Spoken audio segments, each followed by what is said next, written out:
Bueno, pues como estamos grabando, para no perder tiempo, hola, otra vez un abrazo a todos. Em, no sé si antes de empezar, te ruego, ¿hay alguna pregunta, algún comentario, alguna observación de cualquier tipo?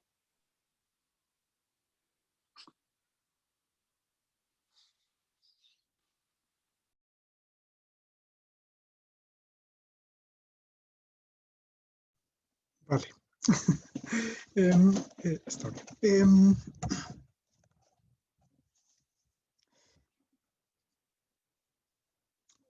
Asistimos hoy en dos planos paralelos. Voy a retomar un par de cosas porque bueno, ya estamos en la recta final. Teóricamente, ¿cómo se llama? El 31 de marzo o algo, o el 1 de abril, algo así, entregaríamos los textos eventualmente. Entonces, bueno, estamos redondeando. A ver, em, voy a exagerar ligeramente. Eh, eh, Hace más o menos 7.000 años, 8.000 años, sucede una revolución fantástica que tiene que ver simultáneamente con la configuración de las grandes ciudades en el mundo, Nínive, Ur, Tenochtitlán, etc.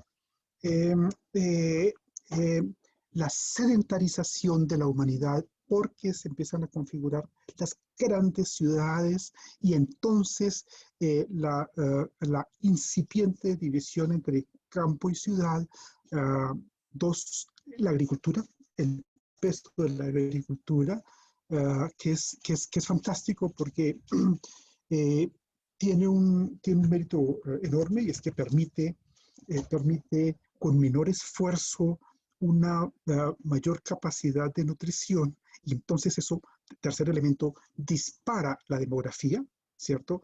En ese tránsito entre el paleolítico y el neolítico, la humanidad empieza a dispararse colosalmente. Em, y alrededor de eso, eh, eh, eh, de manera incipiente, se empieza a configurar un tipo de racionalidad cuya acta de nacimiento sucede hace 2.500 años, que es la importancia de la razón. Pasan 8 semanas y entonces asistimos al nacimiento de la ciencia, tal y como la conocemos tú y yo. Esa es la parte positiva, esa es la parte visible. Como te digo, estoy tratando de recapitular cosas. En la parte negativa, digamos, la parte invisible es que a través de este mismo proceso hay un desplazamiento, y no porque hoy sea 8 de marzo, etcétera, hay un desplazamiento de la importancia de la mujer, ¿cómo se llama? Con la mujer, el desplazamiento del cuerpo, eso es muy importante. Eh, eh, y pasa a segundo plano, ella muy tercer plano, ¿cierto? El papel de las artes. ¿Mm? Y entonces se empieza a producir esa asimetría absolutamente fuerte, absolutamente estática, ¿cómo se llama? E insuperable, repito, e insuperable en esta historia de 2.000, 2.500 años que nos conduce, para decirlo rápidamente, al encuentro tuyo y mío, digamos, en ese ciclo. Eh, no existe una única forma de ciencia. Existen por lo menos 3 formas de ciencia, pero ya voy a mejorar esto, ¿cierto? Eh, la primera forma genérica de ciencia es lo que tú y yo conocemos como la primera revolución científica, y es efectivamente una revolución, ¿cierto? Sin embargo, en relación con lo que exactamente hace un instante acabamos de mencionar, es una revolución eh, eh, en la forma de organización del mundo, en la forma de organización del conocimiento, pero que no altera para nada la estructura de pensamiento occidental, o, si me permites decirlo en términos mucho más fuertes, no modifica para nada la estructura de pensamiento que se gestiona hace, grosso modo, 7.000, 8.000 años. Y entonces la ciencia viene a ocupar emocional, cognitiva, socialmente, etcétera, ¿cierto? El mismo papel que en el medioevo llevaba a cabo la iglesia y que en la antigüedad tenía la filosofía y cosas por el estilo, ¿cierto? La semiología es exactamente la misma. Esta revolución científica, repito, sí es una revolución científica, coma, y sin embargo, no modifica estructuralmente ¿cómo se llama? La estructura mental, el mindset de lo que es ser seres del neolítico, seres de una tradición patriarcal, ¿cómo se llama? Occidente y demás, tarda 4 siglos en llevarse a cabo, y esa primera revolución científica, y ese sí es un rasgo distintivo, ¿cierto? Consiste en el hecho de que habla del mundo en tanto que el mundo es objeto de los sentidos, de los sentidos, no de las sensaciones, de los sentidos inmediatamente. No tengo tiempo, no tuve tiempo. En ese siglo hubiera sido deseable dedicarle un par de minutos a las distinciones que aparecen, por ejemplo, en Locke y muchos otros, sobre cualidades primarias y cualidades secundarias en los objetos, etcétera. Pero es real lo que yo veo, lo que yo toco, lo que yo cojo, etcétera, ¿cierto? Y entonces empieza a desarrollar un lenguaje concomitante con esa visión del mundo. Y esta visión del mundo, ¿cómo se llama? Es eminentemente, y eso no es un adjetivo, ¿cierto? Es eminentemente determinista, es eminentemente mecanicista, etc. Ya que digo eso, entonces permíteme subrayar que el determinismo no es un rasgo de la modernidad. El determinismo es un rasgo propio a la cultura griega, ¿cierto? Nace, si quieres podemos entrar brevemente en esto, ¿cierto? En la tragedia de Sófocles, específicamente, ¿cómo se llama? En las tragedias en torno a Edipo. Edipo rey, Edipo en colonia y cosas por el estilo. Y entonces nace esa estructura determinista que significa que yo soy prisionero del pasado y no me puedo librar del pasado. Y entonces la línea de tiempo que conduce del pasado al presente determina mi futuro. Eso es el determinismo, ¿cierto? Bueno, ese determinismo le encanta al pensamiento medieval, ¿cierto? De otro modo, no sería posible un Dios medieval. Con todo y la reforma protestante no tiene ninguna dificultad con eso y se asume por otro camino el lenguaje laico, etcétera, con la niña más hermosa que produce la modernidad, que es la mecánica clásica. Y entonces el mundo se ha explicado en términos, cuando digo mecanicista significa en términos regulares, periódicos, cíclicos, literalmente a la manera, por ejemplo, de los discos de 33 revoluciones o de 45 revoluciones, etc. En ese sentido se hablaba de revoluciones celestes, etcétera, ¿cierto? La idea es la de regularidad, la de periodicidad, la de ciclos. Y entonces el término que se acuña en un momento determinado es el de mecánica clásica, que surge al final de la modernidad, no exactamente con Newton y esos caballeros, ¿cierto? Sino con otra gente que en ese momento a ti no nos interesaría, como Gibbs y otros, el nacimiento de la mecánica estadística y otro tipo de cosas. Da igual, en el siglo XIX. Chisme. Es en el siglo XIX cuando la modernidad se va a llamar a sí mismo modernidad 1 y 2, es en el siglo XIX, en la segunda mitad del siglo XIX, cuando Occidente se va a llamar a sí misma como Occidente, ¿cierto? Literalmente la tierra del sol poniente, ¿cierto? Nosotros cuando estábamos en el siglo XVI, cuando estábamos en el 480, cuando estábamos en el siglo IX, no teníamos la más mínima idea de que esto se llamaba Occidente. Ok, es interesante, es al final del día. Esa estructura mental, sufre una ruptura muy importante gracias a la segunda revolución científica, y la segunda revolución científica es, digámoslo, si me permites, por favor, la teoría cuántica, cuyo primer producto es la física cuántica, y cuyo núcleo mitocondrial es evidentemente la mecánica cuántica. Repito que es simple y llanamente, pero eso es muy importante, el aparato matemático para explicar fenómenos y comportamientos cuánticos.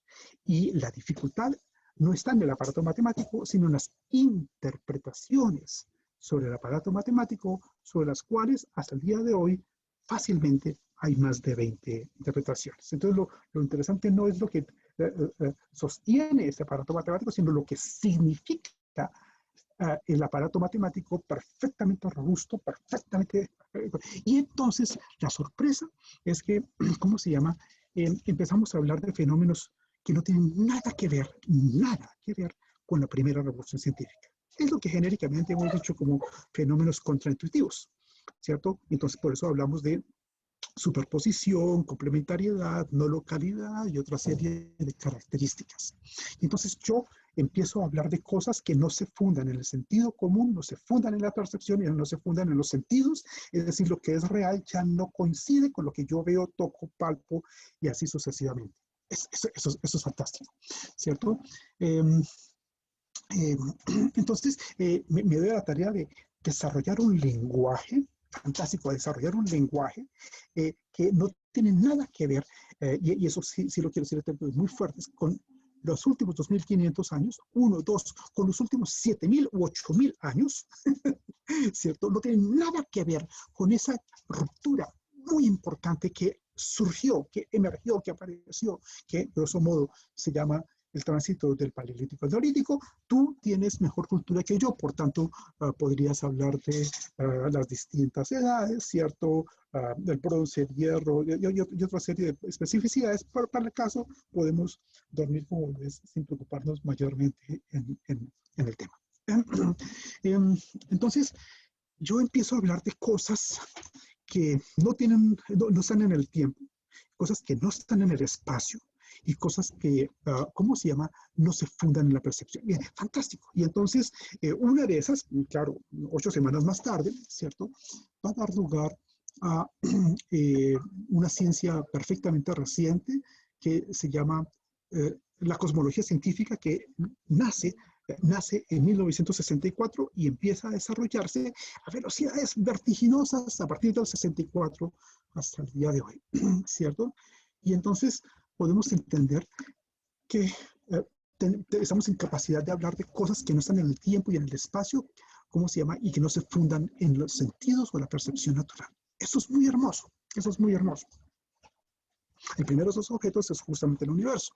El universo no está un poquito más a la izquierda o un poquito más abajo, ¿cierto? El universo no está en ninguna parte. Quiero decir, no está en un tiempo determinado y en un espacio determinado. ¿Por qué? De acuerdo con la versión estándar, paréntesis, hay otras versiones, la versión estándar, ¿cierto? Listo, ese tipo de cosas. Entonces, empezamos a hablar, tú y yo, de cosas que no se fundan en la primacía de los sentidos, en el sentido natural de la palabra. Con todo y los textos muy hermosos que tú y yo conocemos sobre los 5 sentidos del ser, sobre la historia natural de los sentidos, esa playa de pinturas que se empiezan a suceder con el nacimiento de la modernidad sobre los 5 sentidos, uno de los cuales es Blücher, bueno, cosas que tú y yo no conocemos suficientemente.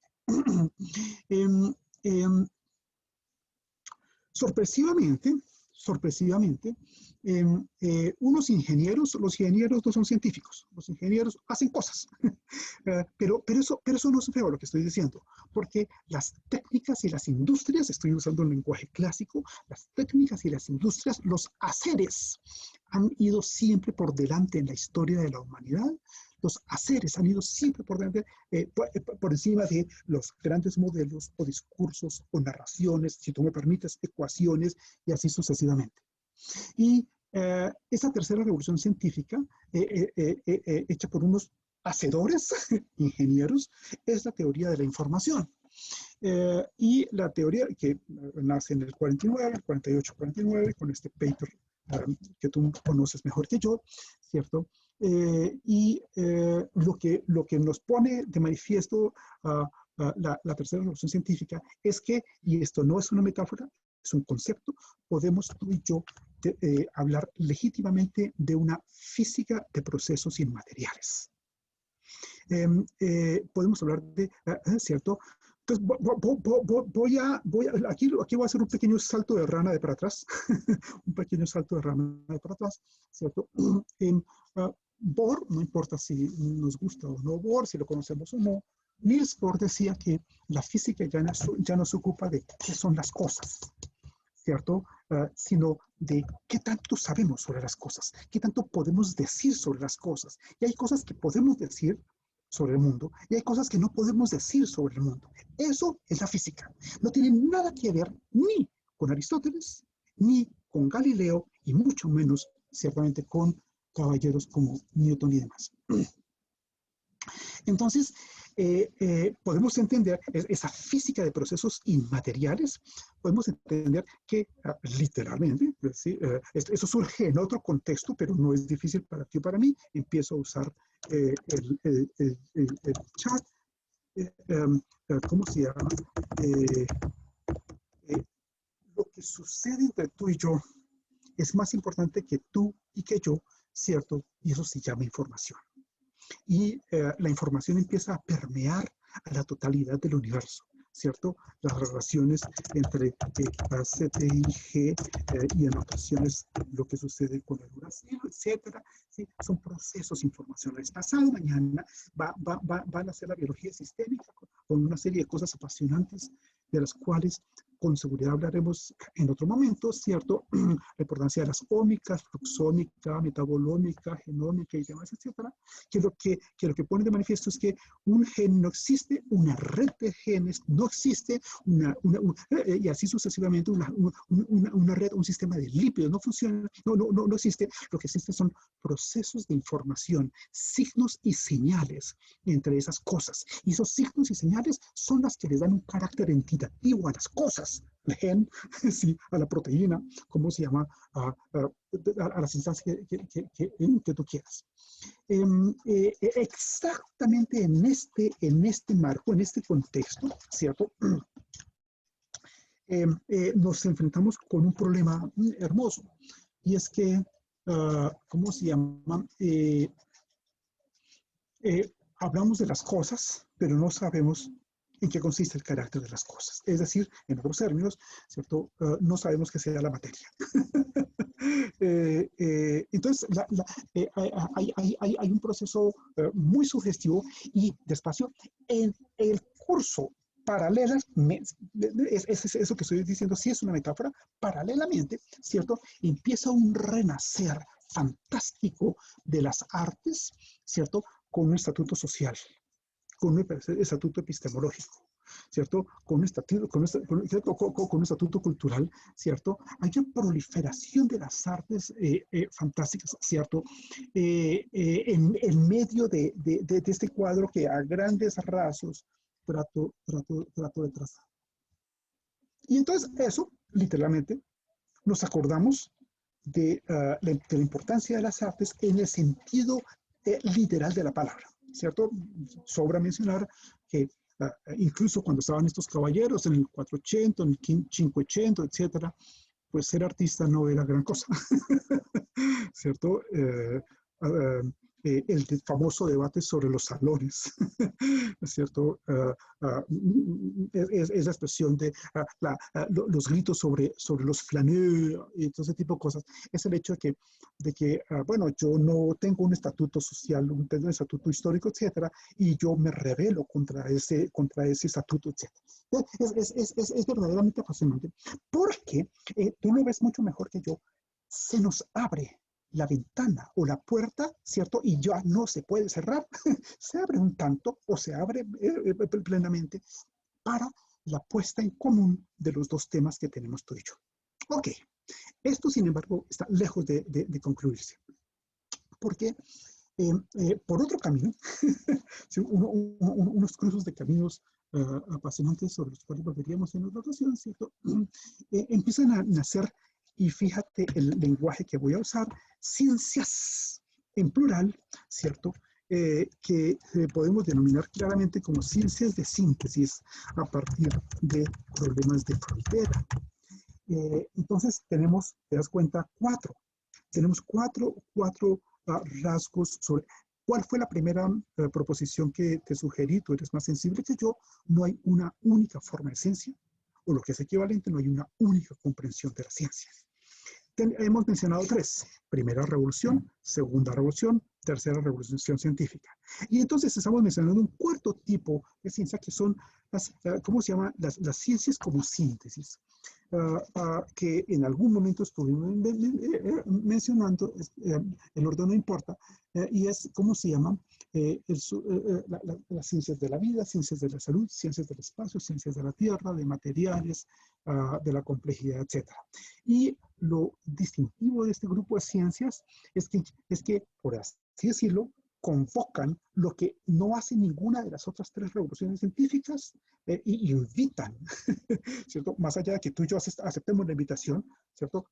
A, ¿cómo se llama? A esas cosas que genéricamente se llamaron esos lenguajes de los años 60 y 70, muy viejitos, ¿cierto? Inter, trans y multidisciplinaria. Hoy todavía hay gente que habla de esas cosas y hacen congresos de esas cosas, ¿sí? Están trasnochados. Aquí y allá. Entonces, ¿cómo se llama? El rasgo distintivo de estos grupos de ciencias es que permiten, necesitan, surgen a partir de las confluencias, de las invitaciones, de los encuentros, qué sé yo, entre lenguajes, disciplinas, métodos, aproximaciones, cosmovisiones, formas de organización, etcétera, perfectamente diferentes. ¿Es cierto? Un físico cuántico es un físico cuántico, dime lo que quieras, punto. ¿Cierto? Alguien que trabaja en ciencias de la vida, se mueve un poco acá, pasa por el otro lado, tiene un desplace fantástico. Primera nota de pie de página, ¿cierto? Esta creo que la habíamos mencionado en algún momento, ¿cierto? La historia no la hacen los que somos sedentarios, nunca. La historia la hacen los que somos nómadas, ¿cierto? Y hoy, en marzo del 2021, ¿cierto? La principal forma de nomadismo, ¿cómo se llama? ¿Cómo se llama? Es el conocimiento. Entonces, estamos en pandemia. Tú y yo estamos en este momento literalmente en Viena con Daniela, o estamos, y así sucesivamente, ¿cierto? Esta capacidad de nomadismo es fantástica. La historia nunca la han hecho los sedentarios. Y eso, ponle toda la carga que tú quieras, incluso sí la carga política. Como es una nota de pie de página, chisme, y entonces bajo la voz, el cochino sistema allá afuera quiere hacernos a ti y a mí sedentarios. ¿Cierto? Y te podría contar que es así como nacen los pasaportes y los documentos de identidad, que eran mecanismos de control específicamente, ¿cierto? Que nacen en Europa, ¿cierto? Y entonces era la manera de yo, francés, controlar al polaco, y yo, que era de Lombardía, controlar al de Venecia, así sucesivamente, etcétera, ¿cierto? Son mecanismos de separación, de exclusión, etc. Esa historia es muy hermosa. Ok, da igual. Entonces, y en la historia oficial, de la ciencia, del arte, ¿cómo se llama? De la historia, de la propia historia política y demás, etcétera. Los nómadas siempre aparecemos en lugares secundarios y muy atrasados, ¿cierto? Cierro esta primera nota de página para señalar la importancia del nomadismo, ¿cierto? Entonces, ¿cierto? Un elemento que ya hemos mencionado en algún momento, nace la palabra, ¿cómo se llama? Científico, como el que es capaz de moverse. Eso, de moverse entre terrenos, lenguajes, aproximaciones perfectamente diferentes. La ironía es que, no, el científico es el matemático, o es el economista, o es el antropólogo, etcétera, es el que termina siendo disciplinar. Pero se ha abierto un resquicio, decíamos, que no se puede ya cerrar en una ventana o una puerta por donde se cuela el mundo finalmente, ¿cierto? las viejitas decían los chifones, bueno, lo que tú quieras. Y entonces empezamos, es el cuarto tipo de ciencia, ¿cierto? Empezamos a pensar en la posibilidad de convergencias o de confluencias. No, lo voy a decir en otros términos. Sí, la forma políticamente correcta es la posibilidad de intertrans y multidisciplinariedad. Eso no le importa a nadie, mis pantuflas, ¿cierto?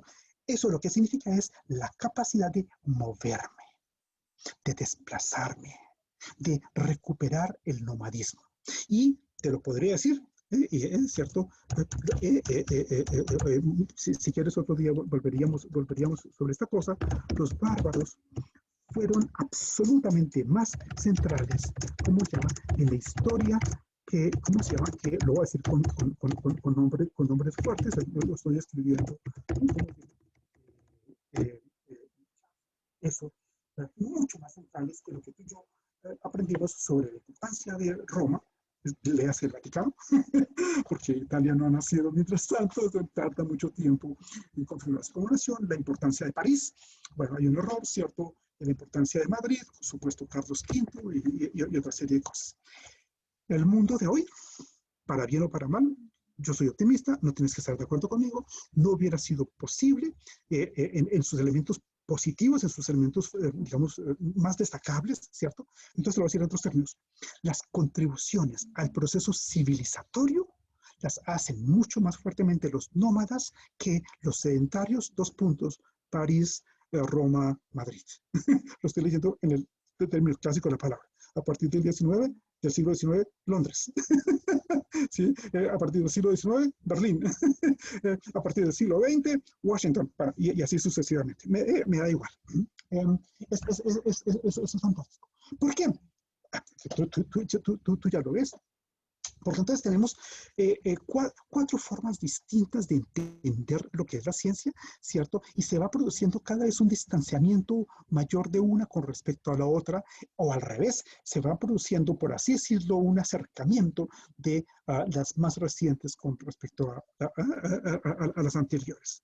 Y entonces, sin forzar las cosas, yo puedo sentarme a hablar con lo que es diferente de mí. Y entonces, esto no lo saben los griegos, eso no lo saben los medievales, la ciencia normal no lo sabe, porque eso, entonces voy a meter el latinajo, ¿cierto? Eran los encuentros interpares. Pues los encuentros interpares son monólogos, ¿cierto? Porque yo reconozco, y entonces eso es cuando a mí me dan el título de pregrado, me dan el título de maestría, me dan el título de doctorado y cosas de esas, ¿cierto? Pues encuentros de interpares, las pantuflas. Eso, ahí no hay ninguna innovación ni cosas como esas. En términos eminentemente académicos o academicistas, te presento disculpas. En 1971, tú y yo no lo conocíamos porque no habíamos nacido, o éramos chiquitos, lo que sea. Granovetter, Mark Granovetter, ¿cierto? Escribió un texto, un paper. Ese paper, léelo. Bájalo, pégalo a tu muro, lo que sea. Que es complejidad avant la lettre, ¿cierto? Es ciencia de redes avant la lettre, ¿cierto?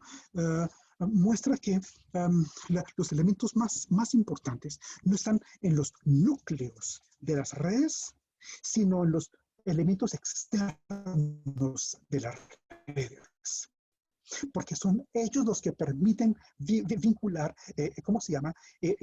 Moverse literalmente entre espacios, entre dimensiones, ¿cierto? Entre escenarios perfectamente diferentes.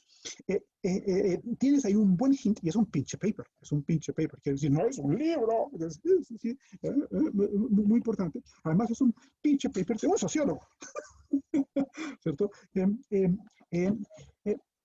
Donde te das cuenta, podemos, sin deseos, wishful thinking, ¿cierto? Sin presiones, etcétera, ver que es posible el encuentro de lo diverso. Que los encuentros interesantes, vuelvo con toda la carga de la palabra a la expresión muy fea que acabo de escribir, y como esto se está grabando, eso después lo editamos, ¿cierto? ¿Cuál es la expresión muy fea? Interpares. ¿Cierto? Esa expresión obscena de la cosa. Puedo sentarme, ¿cierto? Eso que digo puedo, lo vamos a mejorar en un instante, ¿cierto? ¿Cómo se llama? Pensar esos elementos que la complejidad oficial, porque ya empieza a haber una complejidad oficial y otra que no lo es, desconoce por completo, que es la importancia de los resquicios, intersticios, comisuras, pliegues. Segunda nota del pie de página. Segunda nota del pie de página. No tienes que saberlo, no tienes que recordarlo, ¿sí? Dormimos como bebé esta noche sin saberlo. Y es que, ¿cómo se llama? El papá de la teoría de catástrofes, lo acabo de poner en el chat, ¿cierto? En realidad se gana el premio Nobel de Matemáticas, que no existe, es la medalla Fields, el equivalente al premio Nobel ¿cierto? Por un tema, por un tema muy hermoso, muy hermoso, que se llama el cobortismo, ¿cierto? Los que trabajamos en complejidad usualmente no sabemos esas cosas, ¿cierto? Y el cobortismo es, ¿cuál es la raíz de la palabra? Ahí ya las estás viendo, borde, es decir, frontera, ¿cierto? El borde de una cosa es el comienzo del borde de otra cosa. Y entonces, los sistemas vivos, etcétera, empezamos a reconocer que no vivimos en las llanuras, en los valles, y tampoco en las cimas o en las colinas, sino literalmente en los intersticios, en los pliegues, en las comisuras, ¿cierto? Y es ahí donde suceden las cosas más interesantes. Entonces tú, aparece todavía en el chat, vamos viendo a Gerardo Vedder y cosas como esas. Y entonces yo puedo, ¿cierto? Repito, en un instante voy a mejorar ese lenguaje, sentarme con lo diverso, con lo distinto, con lo que, con lo plural, con lo que no conozco, con lo que no manejo, con lo que no forma parte de mi tradición, y así sucesivamente. Y entonces están censadas todas las condiciones, ¿cierto? Tengo que ser tupio, tengo que ser tupio para no verlo, todas las condiciones para, dicho en los términos de ese segundo ciclo, ¿cierto? Pensar arte y ciencia tal cual. Algo que nunca se había hecho en la historia de la humanidad. Como tal, nunca se había hecho en la historia de la humanidad, ¿cierto? Yo trataba de acercarme a ti para traerte de mi lado, tú te acercabas a mí para llevarme de tu lado, o nos encontrábamos en un terreno neutral en el que tú no te perjudiques, yo no salgo lastimado y cosas así por el estilo. Esto más o menos fue lo que presentamos, no importa si lo recuerdas o no, ¿cierto? Eso ya lo tengo escrito. Al comienzo de este ciclo a propósito de 5 grandes comprensiones sobre las relaciones entre ciencia y arte. Listo, no importa. Entonces, la teoría de catástrofes, ¿cierto? Nace exactamente, ¿cómo se llama? En este sitio, que es bastante más sugestivo que, perdóname, los academicismos y los cientificismos, que caos y termodinámica, etcétera, que es la importancia de los bordes colindantes entre superficies, entre planos, entre contextos y así sucesivamente. Chisme. Y es cuando yo ya me he ganado el premio Nobel, es decir, la medalla Fields en matemáticas, René Thom, que me bajo de eso, y me subo en las catástrofes. Es precioso, ¿cierto? Eso tiene que ver, no te vayas. Y entonces aquí, y eso lo mencionamos hace 15 días, ¿cómo se llama? Aparecen monstruos que tú y yo no hemos leído, fantásticos, a propósito de Grothendieck, que dan nacimiento a la matemática actual, a la matemática contemporánea, que es lenguaje, no nos preocupamos, que es un lenguaje fantástico que nos permite enfocar. Entonces estoy tratando de traducir el tema en términos distintos: el nomadismo, los nexos débiles, las comisuras, los pliegues, los intersticios, las esquinas, si me permites, ¿cierto? Etcétera, que es en donde sucede natural, espontáneamente, ¿cierto? El encuentro entre lo diverso, es decir, todo lo contrario de la cochina ciencia normal, de la cochina historia normal, que es, última vez que digo esa grosería, las relaciones interpares.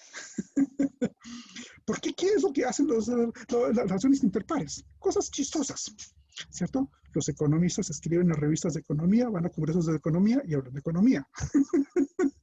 Los físicos van a congresos de física, hablan de física y publican en revistas de física. Los artistas van a reuniones de arte, hablan de arte y se expresan en espacios de arte.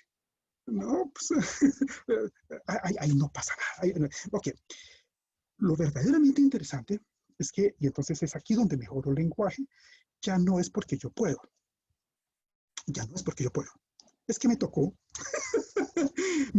Estoy obligada o obligado, ¿cierto?, a, digamos, a ver esos espacios de coincidencia, vuelvo a decirlo matemáticamente, de congruencia, de convergencia, de incongruencia, y así sucesivamente, entre dimensiones, entre planos, entre contextos perfectamente diferentes, ¿cierto? ¿Y sabes por qué? Porque he ganado varios conceptos, ¿cierto?, gracias a estas últimas revoluciones científicas, a estos últimos procesos, ¿cierto? Pero cuando digo científicas es en sentido amplio, laxo de la palabra. Yo ya no pienso el mundo en términos de estados, de objetos, de cosas, de fenómenos, sino procesos, flujos, dinámicas y así sucesivamente. Y entonces, ¿cierto? Es imposible un account inteligente o sensible sobre el mundo que no incorpore esta noción de... ¿Y sabes qué pasa?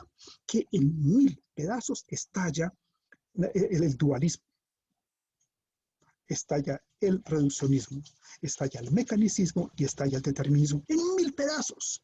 Fantásticos, quedan totalmente desintegrados bajo un supuesto. El supuesto es que tú y yo nos movemos en, fíjate, ese lenguaje, en las fronteras del conocimiento. Y quien dice fronteras, dice cobortismos, intersticios, pliegues, nomadismo y así sucesivamente. ¿Cómo lo ves? Es muy hermoso. Regálame un segundo. ¿Preguntas, comentarios, observaciones?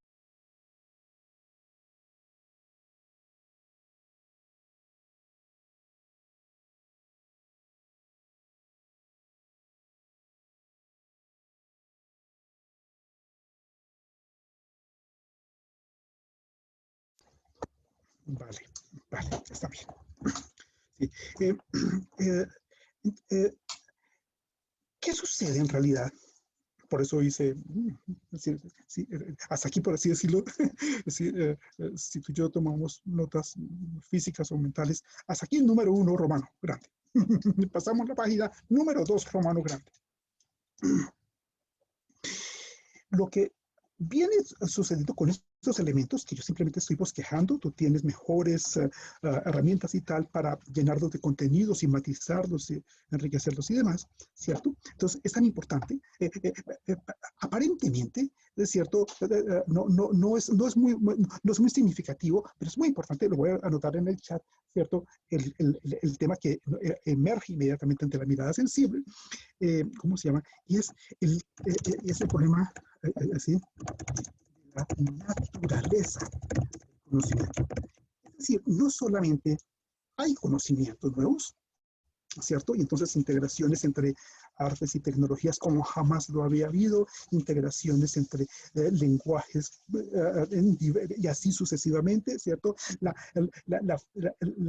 fractura, ¿cierto?, de fronteras rígidas entre instancias del conocimiento y demás, lo que viene sucediendo a través de este cuadro que trato de pintar rápidamente, es que estamos encontrándonos con el problema acerca de, no el conocimiento, la lato sensu, que comprende al arte, a las artes en el sentido general de la palabra, sino la naturaleza del conocimiento. ¿Qué es esa cosa?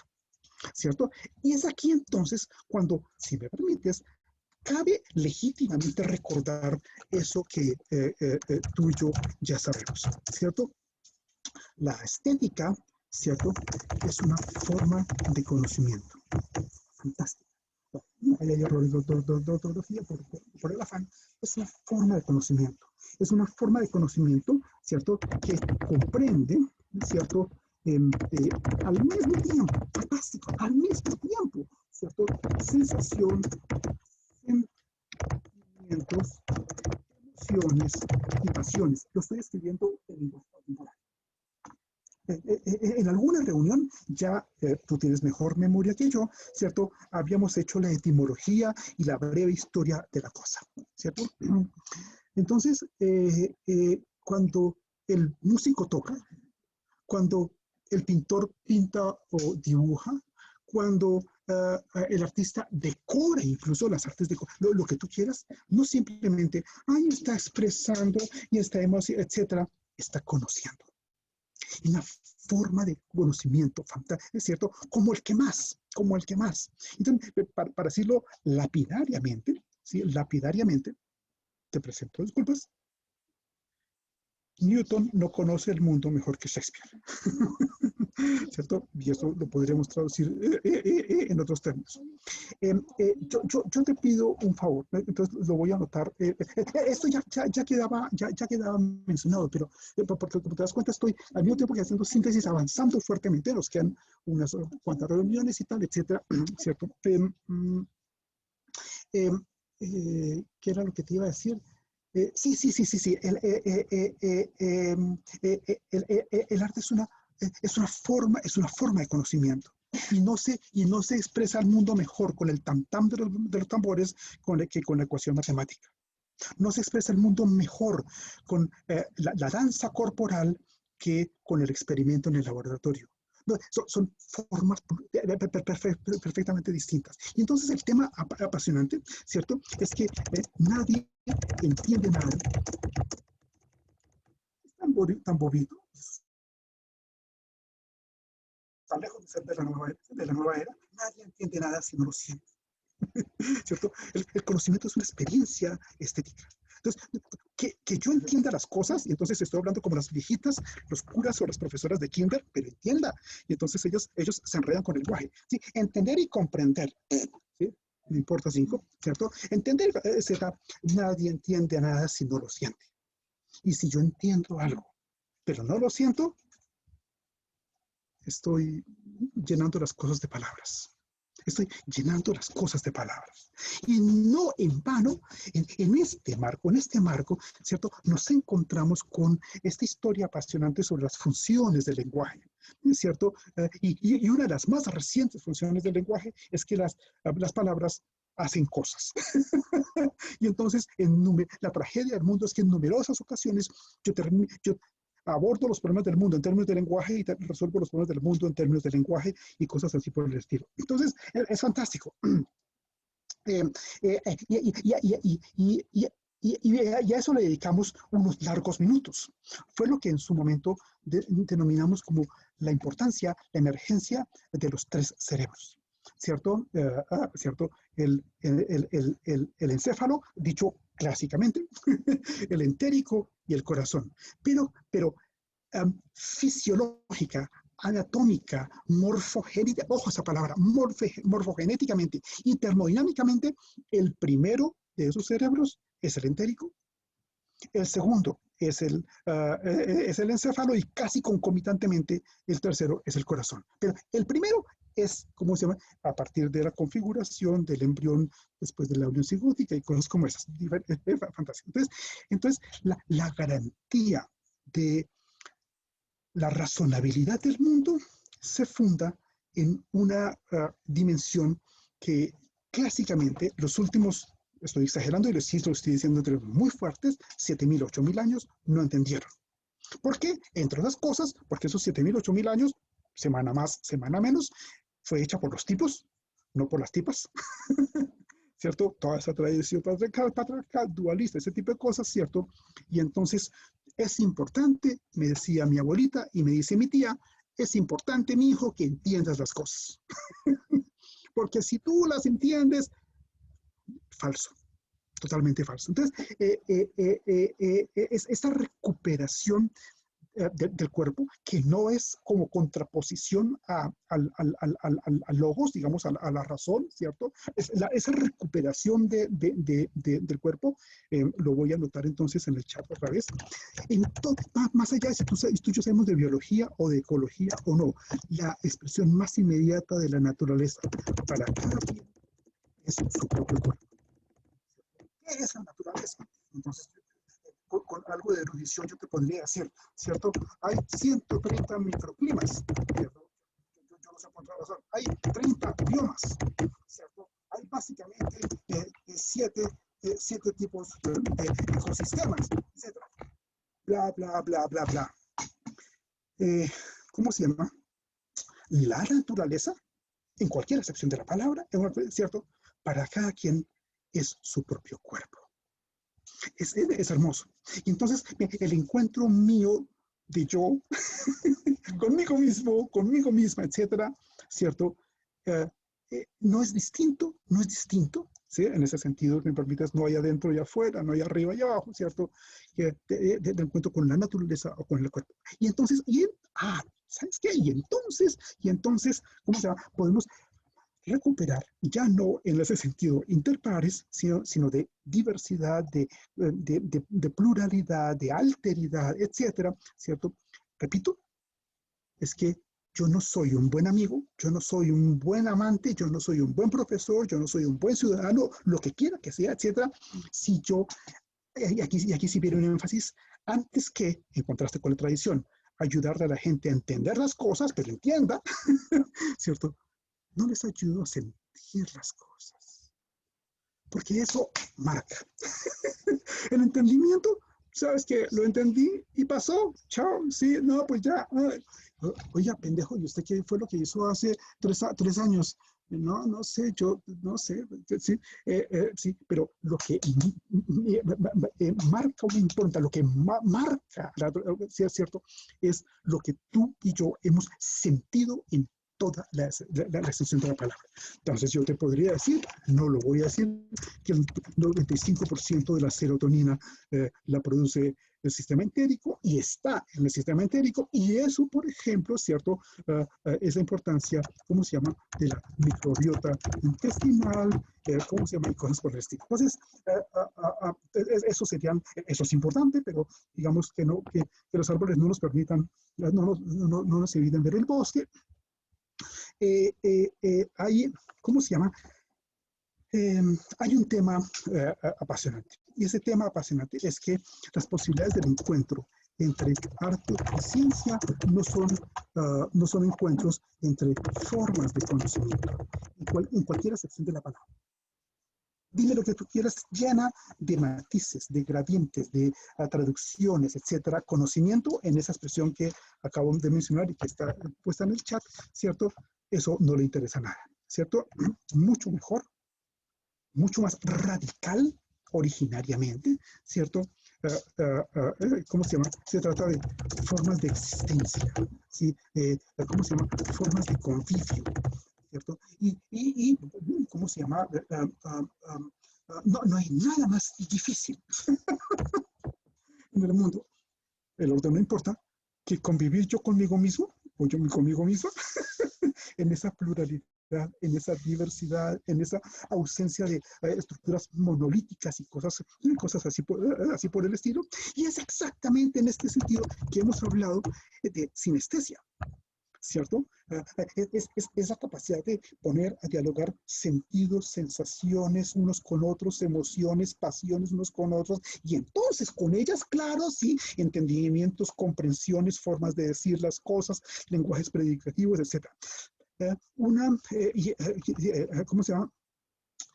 Entonces, en contraste con enmarcado contraste, y créanme, eso lo hemos trabajado, con todas las patologías mentales, con las neurociencias y todas las cochinadas que se derivan en el campo de las ciencias sociales humanas. Mi normalidad, digo la palabra, pero tú y yo no tenemos que casar, o mucho menos que salir con ella. Mi normalidad es es directamente proporcional a la capacidad de sinestesia que tengo. Y entonces ello comporta los diálogos, los cruces, las complementariedades entre los tres sistemas, entre los tres cerebros. Entonces, lo que nos encontramos es literalmente, no es un adjetivo, no es un adverbio, ¿cierto? Complejidad que podemos entenderlo como, perdón por la mayúscula, ¿cierto? Procesamiento paralelo, ¿sí? Procesamiento distribuido, ¿cómo se llama? Procesamiento local, etcétera. Es fantástico, ¿cierto? Esto, te ruego, ¿cierto? No, grosso modo, no te lo dice un científico, punto. Tampoco te lo dice un artista, punto. Te lo dice un nómada. Sí, aquel o aquella que es capaz de coquetearle, de mirar, de entrar, de moverse, que se queda aquí pero va en otro. En ese sentido que lo hemos presentado, ¿cierto? Que entonces comporta, digamos, sí, lo que tú y yo hemos llamado aquí el segundo encuentro tuyo y mío. Hasta aquí, te ruego, ¿estamos?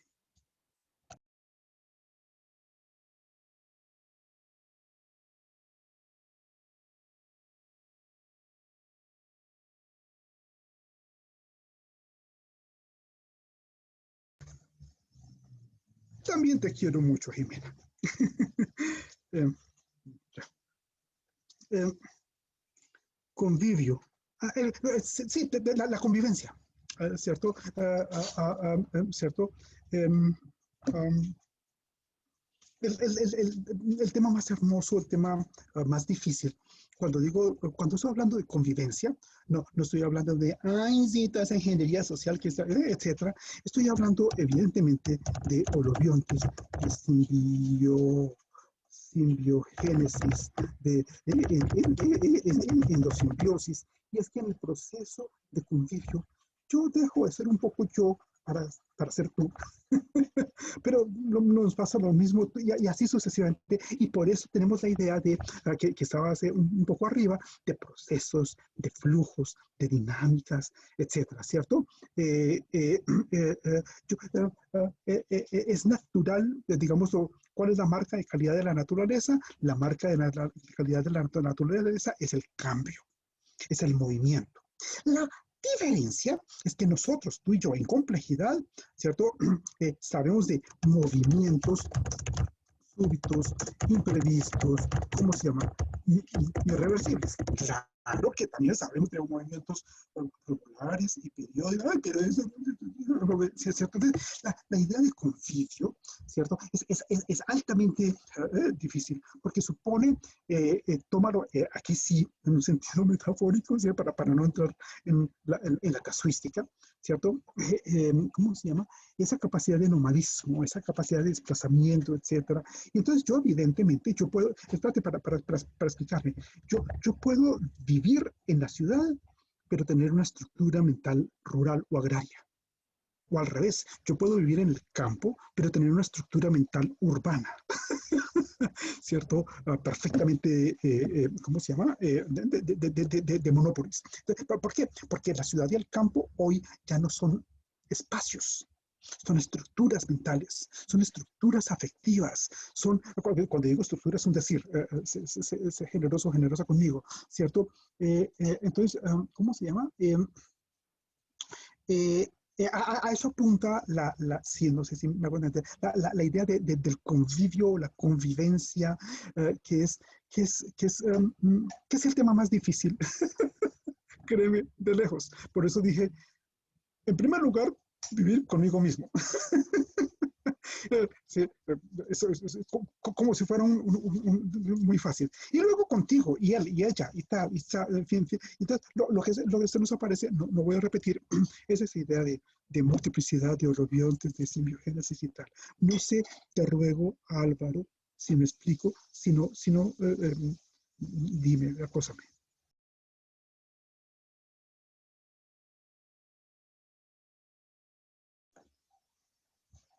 A veces, sí, convivio, perdóname, sí, voy cometiendo por el afán errores. Sí, sí, perdona. Sí, ahí no es olvidante, sino, en fin, da igual. Sí, ok, vale, vale, vale. Em, Entonces, tú y yo estamos abocadas o abocados, ¿cierto? A abocados, es decir, no depende de mí, ¿cierto? A un encuentro con lo diverso, ¿cierto? Con la multiplicidad, etcétera. Porque, y la inmensa mayoría de la gente no lo sabe, ¿cierto? Suponiendo que tú y yo somos medianamente sensibles, medianamente inteligenticos, medianamente, etcétera, ¿cierto? Somos a la letra, ¿cierto? Nómadas. Fantástico, ¿cierto? ¿Quién no, digamos, ponemos esta aula virtual, ¿cierto? ¿Quién no lo es? Otra vez, el antropólogo que habla de antropología, hace trabajo de campo, facultades de antropología y publica en antropología y así sucesivamente, ¿cierto? ¿Qué es lo que más abunda? Evidentemente es lo que más abunda. ¿Qué? Justamente disciplinarización y cosas como esas. Entonces, en este marco general, ¿cierto? Hacemos el descubrimiento anodino, totalmente inopinado, ¿cierto? Sobre el azar, sobre la aleatoriedad, sobre la contingencia. Ciertamente son distintos, no importa, para el caso, asúmelo o asumámoslo como si fueran equivalentes. Y tú sabes por dónde salta la liebre, por así usar la expresión, por dónde aparece, etcétera. Fantástico, ¿cierto? El azar entra justamente por la naturaleza. En la historia clásica, en la cochina historia clásica ortodoxa y oficial de la humanidad, notablemente a partir de hace 7.000, 8.000 años, etcétera, ¿cierto? Con eso, con los que son institucionalistas se ufanan, que es, el neolítico y la agricultura, y la ciencia, y el mundo antiguo, y la Grecia, y todo ese tipo de cosas, ¿cierto? Empiezan, ¿cómo se llama? Empiezan a domar el papel del azar. Te podría, en términos chismosos, contar la historia de diosas, que además mujeres muy hermosas, ¿cierto? Que cumplen incluso en el mundo antiguo un papel bastante difuso, pero da igual, no te lo voy a contar. El azar entra por la naturaleza y la cultura, ¿cierto? O la sociedad es todo el espectro gradualmente de la necesidad. El templo de Tal Baal, los ritos egipcios, ¿cierto? Los cultos mesopotámicos y finalmente la emergencia de las 3 religiones monoteístas y sus variaciones y las guerras de religiones. Muy lindo Francisco diciéndole a Isis, no se puede matar en nombre de Dios, viejito, ¿y qué hiciste tú durante 2.000 años y cosas como esas? En fin, ¿cómo se llama? Entonces, el tema sorprendente, aquí no sé, Juan, te ruego si me permites compartir pantalla. Quisiera presentar dos, ¿cómo se llaman? Dos PowerPoint rápidamente, solo a título ilustrativo de esto.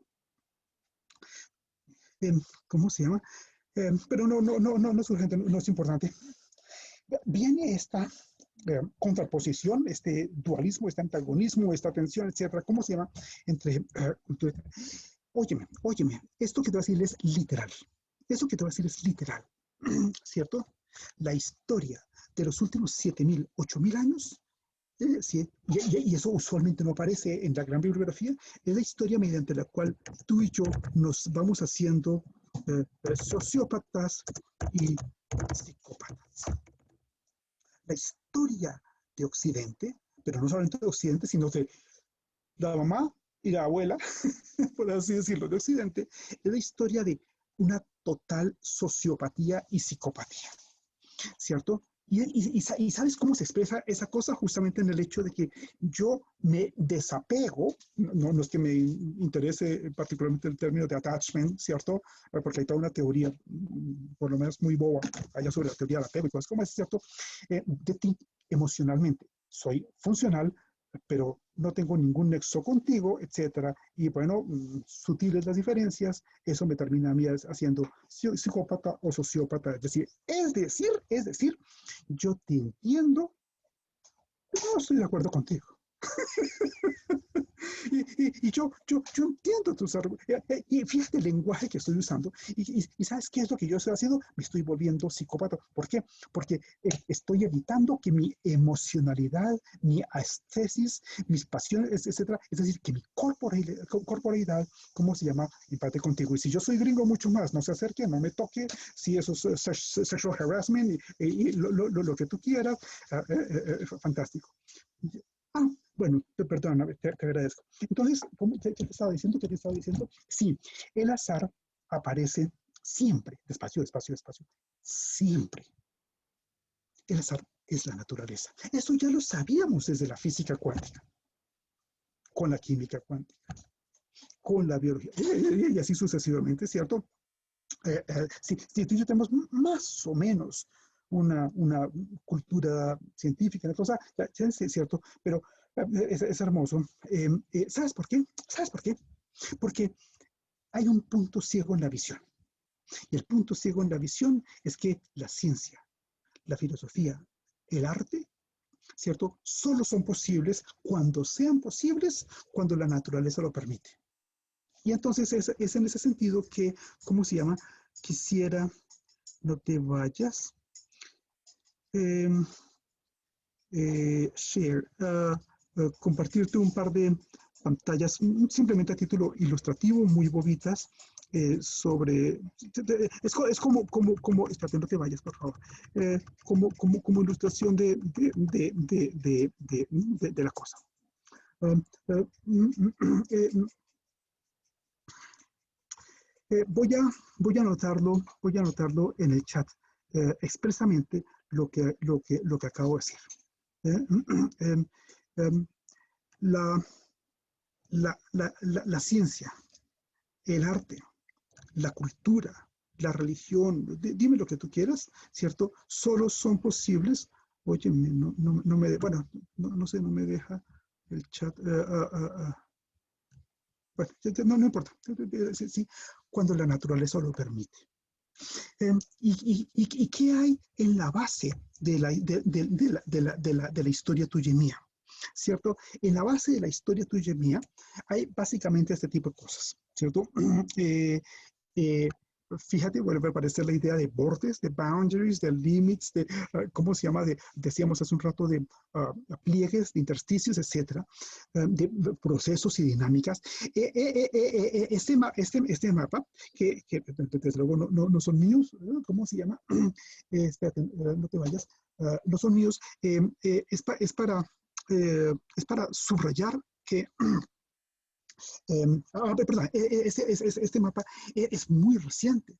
¿Sí? Este mapa es el resultado de los últimos lustros, de las muy pocas décadas últimas, ¿cierto? Yo te podría contar esa historia, no es particularmente difícil, ¿cierto?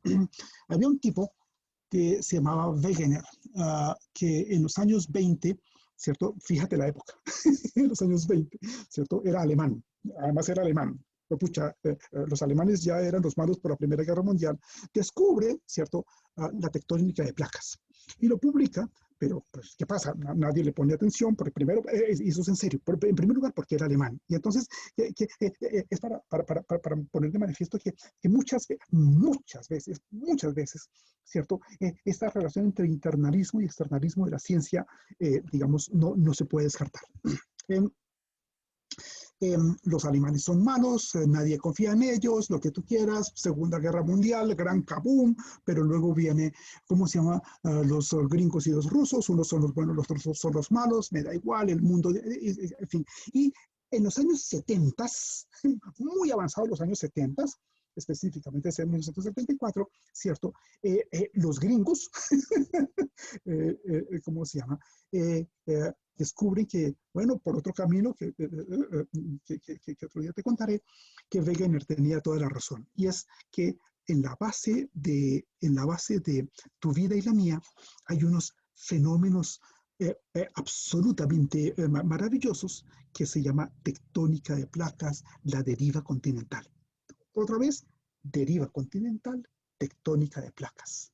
Y lo que, ¿cierto? Entonces estoy tratando de hacerte un ejercicio como si fuera yo ingeniero civil, ¿cierto? Esta es la estructura de la superestructura. Esas son las bases, ¿cierto? De un edificio o de una casa que son no sísmicas y cosas como esas, de bobadas como Napoleón y Cleopatra y Hitler y Lenin y lo que tú quieras.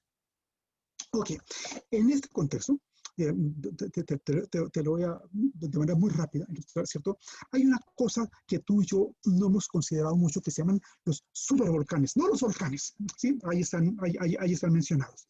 Yo te podría subrayar, eso tú lo sabes mucho mejor, que esto sucede en un entorno que descubrimos hace 15 días, ¿sí? Que es todo el anillo de fuego y tú y yo estamos ahí, porque el tema se vuelve mucho más sugestivo, ¿cierto? Ahí está, de manera puntual, ¿cómo se llama? Los supervolcanes, demórate un segundo, Argentina, Bolivia, Chile, lo que tú quieras, ¿cierto? No te estoy diciendo volcanitos, cosas como esas. Eso es lo que está en la base. Esta es muy hermosa. Demórate un segundo. Espérate a ver si se hace visible. Sí, ahí está. ¿Cómo se llama? Para los cuales, listo, para los cuales tú y yo no estamos enteramente preparados. Entonces, mira estos dos datos fundamentales, ¿cierto? Estoy escribiendo un artículo, qué sé yo. Este pantallazo es no sé si es de esta mañana o de anoche, ¿cierto? En las últimas 24 horas ha sucedido 142 temblores o terremotos de tierra. En los últimos 7 días, 1.200. Bueno, no voy a leer más, ahí están las cosas, ¿cierto? Y en esa proporción, ¿cierto? Uno de 5.6, de 8.1, etcétera. Mira, en el último año hubo 63.000 terremotos.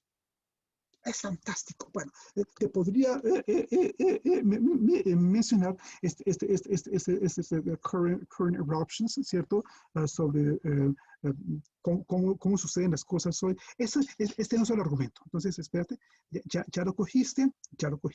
Juan, te agradezco en el alma. Es para subrayar un elemento.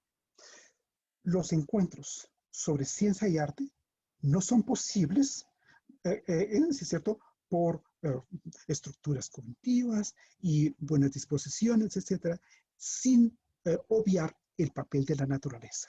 Y el papel de la naturaleza es, ¿cómo se llama eso?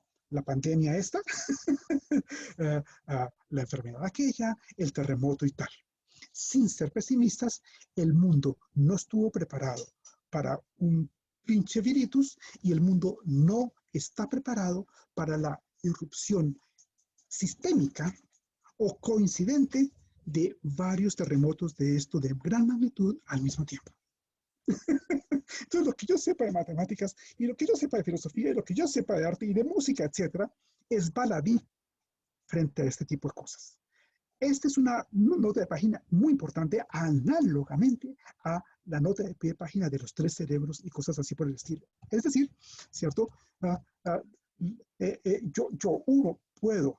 Dos, digamos, me veo constreñida a ver, digamos, ya no encuentros interpares y cosas como esas, pero lo que se encuentra en la base, repito, es que la cultura solo sucede cuando la naturaleza lo permite. Y para cada quien, la naturaleza es su propio cuerpo. Es un pequeño poema. Sí. Hasta aquí, te ruego, ¿me explico? ¿Alguna pregunta, alguna observación?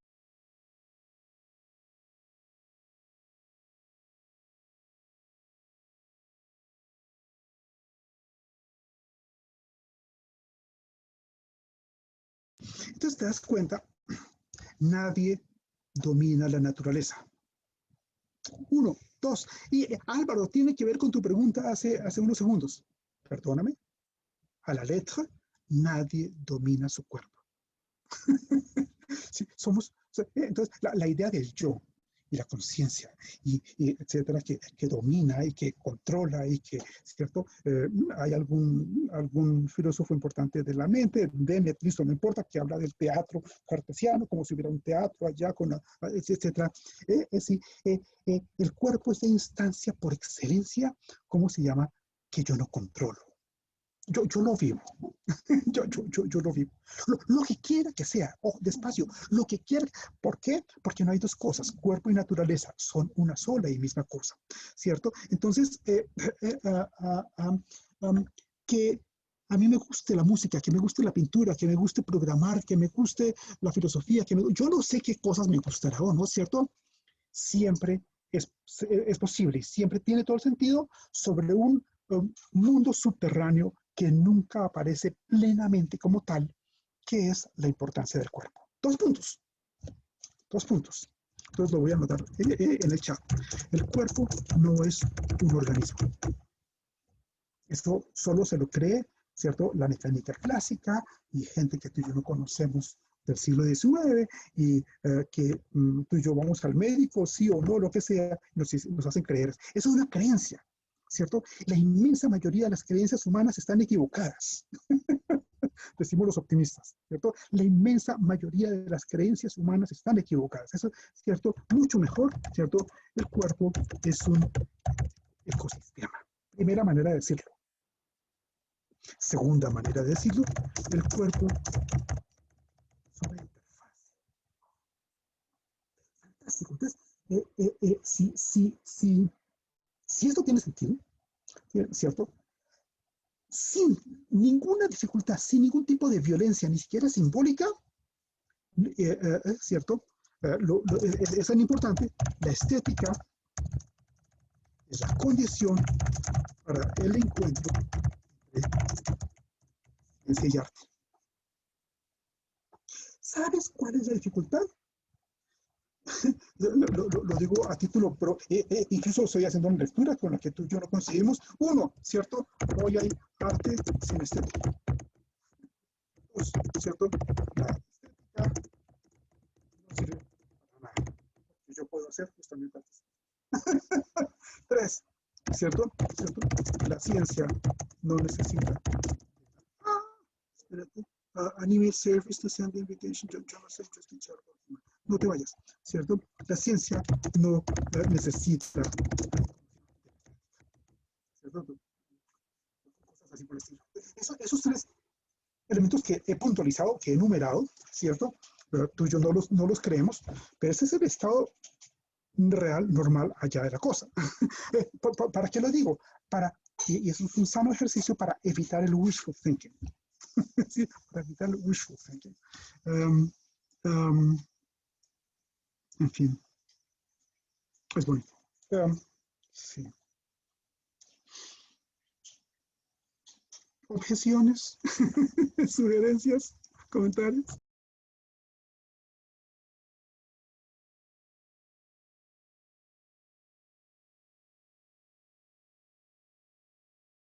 Hola, tan linda, dime, por favor.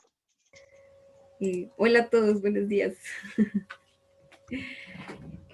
No, pues mientras proceso todo lo que nos estás diciendo, como quería preguntar ¿tú qué opinas, digamos, de la noción entonces de creación que hemos aprendido mucho? O sea, cómo podríamos transformar pues esa idea que uno le mete, o sea, yo vengo de las artes plásticas, ¿no? Entonces somos creativos, somos creadores, ¿cómo podríamos entender esto desde esta perspectiva? Gracias. Créeme que te entiendo, créeme que te entiendo. Expláyate 20 segundos más. Te ruego el Bueno, favor. no sé, yo vengo de donde se habla mucho de crear, de creación, tal, es un súper tema. Y no sé, bueno, yo pienso que uno no, tampoco puede crear o generar algo a partir de la nada, ¿no? Por eso también siento que cuando uno hace algo, sí, hace algo, un producto, por decirlo de alguna manera, no sé cómo más decirlo, pues uno no parte de la nada, uno tiene que conocer, y lo que tú dices también, estoy muy de acuerdo que en el hacer también se conoce. Eso haría, por ejemplo, que el arte pues fuera pues involucrara el conocimiento, que el arte fuera conocimiento. Eh, pero digamos, siempre tengo la duda de la palabra crear, eh, y a partir de dónde se crea, o sea, cómo quedaríamos en estos términos de arte y estética, qué es lo que se genera ahí, como eh, un enlace, no sé, ya me perdí. Pero sí, es sobre la palabra crear que digo, bueno, ¿cómo podríamos entender entonces la creatividad y la creación? Digamos, con esta participación de la naturaleza, si ella es la que me permite, eh, o sea, si la que me posibilita eso, porque uno en el proceso de crear siempre tiene también, uno tiene acá la idea y claramente cuando pasa a la acción tiene ciertos límites, ciertas posibilidades también que uno precisamente no controla. Como a eso me refiero. No sé Sí, si se entiende. sí, sí, está bien, está bien. Entonces, mira, la respuesta rápida es, yo no creo nada. La que crea es la naturaleza. ¿Cierto? Pero en el sentido de que yo, este tipo de cosas, y entonces me alimentan mi pequeña megalomanía y cosas como pero esa es la respuesta rápida. Pero la respuesta lenta, más o menos, va por este lado. Te presento disculpas por subrayar un par de elementos que ya había mencionado en alguna ocasión. La ciencia, más allá de esos 3 o 4 elementos, fundamentalmente los 3, ¿cierto?, consiste en un encuentro con lo real, ¿cierto? La ciencia, la ciencia, perdóname, más allá de la primera, de la segunda o de la tercera revolución científica, es la necesidad de ver lo que hay, lo que está, lo que sucede, lo que acaece, ¿cierto? Eso es lo suyo, punto, ¿cierto? El arte, ¿cierto?, no me obliga a mí a ver lo que está ahí, lo que sucede, etcétera. Puede hacerlo, pero esencialmente, ¿cómo se llama? Consiste en la arte, por tanto, poesía, música, cine, lo que tú quieras, ¿cómo se llama? En contraste con el arte, en la invitación a ver otras opciones. Lo voy a decir en términos pedagógicos. La ciencia tiene una estructura del lenguaje que es, ¿cómo se llama? El modo del indicativo. Y en el modo del indicativo está el presente del indicativo, el pasado del indicativo, el futuro del indicativo, etc. El arte, ¿cierto?, consiste esencialmente, lo voy a decir en términos muy radicales, en un pensar subjuntivo, ¿cierto? ¿Qué sucedería? ¿Y qué pasaría? Literal, en una palabra, y sí, ¿cierto? ¿Cómo se llama? En alemán, en inglés, ¿cierto? Y es en ese sentido que siempre, siempre fue, pero no es porque sea no es porque sea su intención políticamente incorrecto, ¿cierto? El arte siempre fue políticamente incorrecto, ¿cómo se llama? Porque supuso el modo del subjuntivo frente al modo del indicativo. Eso es muy hermoso. Y entonces,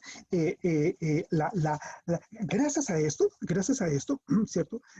Ya lo habíamos dicho, lo voy a poner simplemente en el chat, ¿cierto? Sí, el arte siempre va, ¿cierto? Por delante de la ciencia, que va por delante de la cultura. Siempre va a la saga. ¿Cierto? Las artes no lo saben. O sea, mira, te lo podría decir, tú tienes una mejor cultura artística que yo. Por ejemplo, en América Latina, por ejemplo, en la humanidad, etcétera, el mundo se explicó siempre primero por vía del relato, del poema, de la música, y después por vía de la historia, la economía, y la medicina y la física. ¿Sí? ¿Cierto? Eso es fantástico. Entonces, sí, el arte siempre ha ido por delante, justamente porque no tiene esas restricciones, por así decirlo, del modo indicativo, ¿cierto? El, el, Voy a decir una cosa, perdón, yo esa mañana me desayuné gracias a la ciencia. ¿Sí? Yo vivo gracias a esa cosa, no solamente gracias a ella, pero ¿cierto? Eh, eh, la ciencia, la ciencia no sabe de posibilidades. La ciencia incluso no sabe de imposibilidades, excepto, y ese es un gran pero, ¿cierto? En la cuarta faceta que he mencionado, que en un momento dado aparece como ciencias de síntesis o ciencias de frontera, ¿cierto? Porque entonces yo empiezo a pensar tema de lo posible, el tema de lo posible y el tema de lo imposible. Y hoy estamos haciendo ciencia de posibilidades y estamos haciendo ciencia de imposibilidades incluso en toda la línea de la palabra, ¿cierto? Entonces, pero por eso hay un quiebre, por eso hay una ruptura. Mira, Kuhn, que no era precisamente un revolucionario, sí, Thomas Kuhn, primero es gringo, segundo es judío, tercero es profesor de Harvard, o sea, las tiene todas, ¿sí? Capítulo 10 de la estructura de las revoluciones científicas, toda revolución científica es una revolución política. Y ese 10º capítulo, no, de él no hablemos, no, sí. Se nos sale el libertario que tenía un gringo judío de Harvard, pues. Pues ya lo tiene todo, repito. Entonces, estamos empezando. Y entonces, Hulda, maravilloso, podemos entender, pero ya es al final de la civilización, al final ¿cómo se llama? Del día, que la ciencia puede pensar posibilidades como lo hizo el arte. Y entonces la creación, el problema, la dificultad enorme está en que hoy salivan como los perros de Pavlov, ¿cierto? Hablando de innovación y de creatividad y todo ese tipo de cosas. Y entonces cualquier pinche centro o universidad tiene innovación, ¿sí? Y luego le meten las otras cochinadas, competitividad, ¿cierto? Pero a la verdad le tienen pánico a innovar y tienen pánico a crear y a cambiar, etcétera, ¿cierto? Sí. ¿Cómo se llama? Entonces, la respuesta rápida, el arte es, sea bondadosa o los demás bondadosos conmigo, que sí, el arte se caracteriza por una estructura de pensamiento subjetivo. Eso es precioso, ¿cierto? ¿Cómo se llama? La ciencia normalmente, incluso las 3 primeras revoluciones científicas, incluso las 3, ¿cierto? Por un pensamiento indicativo. Punto. ¿Sí? Formarse en ciencia es ver las cosas como son y tú abandonas el wishful thinking y cosas como es. Pero, de manera sorpresiva. Entonces se trata porque no he terminado. No existe el yo. El yo es una creencia como las demás. Hay gente que cree en el yo, como gente que cree en que la sal se derrama y pasar debajo de una escalera y cosas como es, ¿cierto? El proceso de lo que te voy a decir, y eso tú ya lo sabes mucho mejor que yo, te presento disculpas, es que el proceso de la creación no es consciente, racional y deliberado. No obedece a planes, propósitos, objetivos y cosas como esas. Es exactamente en ese sentido que decimos, no soy yo el que crea, es la naturaleza, ¿cierto? Una instancia de locura, un Dios que me acompaña, ¿cierto? Un delirio del que no me puedo liberar, ¿cierto? Y eso lo vemos, eso lo vemos profusamente en numerosos campos, ¿cierto? No hay un yo consciente que dice, escribe un proyecto de investigación y entonces voy a correr las fronteras del color. ¿Sí? Es la naturaleza la que pulsa, ¿cierto? Y hay una pulsión. Ojo, despacio. Yo no soy pesimista, pero la inmensa minoría de nosotros tenemos una pulsión creadora o creativa. La inmensa mayoría de nosotros tenemos una pulsión de sí, señora, sí, señora. ¿Y ahora qué hago? Sí, ¿qué digo? ¿Y qué? Sí, bueno, señora. ¿Cierto? Fueron finalmente disciplinados, manejados por algoritmos y cosas como esas. Entonces, la genialidad en ciencia o en arte, es decir, en investigación, porque queda claro que también los artistas hacemos investigación, ¿cierto? Está es fantástico poder, aquí el lenguaje está patinando, poder dejar que esa pulsión creativa que yo no domino, ¿sí?, se canalice. Y lo único que yo puedo hacer en arte o como ciencia es canalizar, canalizar literalmente, como, sí, sí, esa pulsión creativa. Eh, eh, Permíteme una referencia absolutamente académica, innecesaria, sobra, ¿cierto? Eh, eh, Hay un texto que tú y yo no hemos leído que se llama La fenomenología del espíritu. Eh, un vagabundo por ahí decía hace mucho tiempo que es la mejor novela que se ha escrito jamás. Ah, voy a contar rápidamente, voy a hacer un resumen de un libro, digamos, para que se salve esa reunión, ¿sí? Entonces ya salimos leyéndonos un libro. Entonces, la fenomenología del espíritu es la fenomenología del ser humano, ¿cierto? No tiene espíritu, en alemán no tiene ninguna connotación con espíritu en el mundo católico, ¿cierto? Entonces, es una fenomenología, literalmente, sobre los pasos, los estadios, los momentos en la evolución onto y filogenéticamente, ¿cierto?, de tuyos y míos. Y entonces parte de la sensación y luego pasa por la percepción, luego se encuentra con el conflicto entre el amo y el esclavo, etc. Bueno, da igual. Y al final de este librito que tú y yo no hemos leído, ¿cierto? Se encuentra Hegel con la razón. ¿Y la razón qué hace? Lo estoy leyendo en marzo del 21. La razón manda al Perseverance a Marte, ¿cierto? Y elabora todo el mapa genético. Y ¿cómo se llama? Descubre las razones entre virus y bacterias. Y la razón genera inteligencia artificial y vida artificial. Es fantástica, ¿cierto? Y sorpresivamente, por encima de la razón, y ahí termina ese libro, coloca, ¿cómo se llama? Pone Hegel al espíritu. Si la razón es tan colosal que nos permite, bueno, ver que el internet se cayó y etcétera, y yo quiero una fotocopia y pago los 2,000 pesos o lo que sea, ¿por qué razón? Disculpen, me voy a ser grosero. ¿Por qué demonios, por qué diantres coloca por encima de la razón que está colosal? Sí, sí, ha hecho la Revolución Francesa, lo que tú quieras en la lectura de Hegel, ¿cómo se llama? Al espíritu.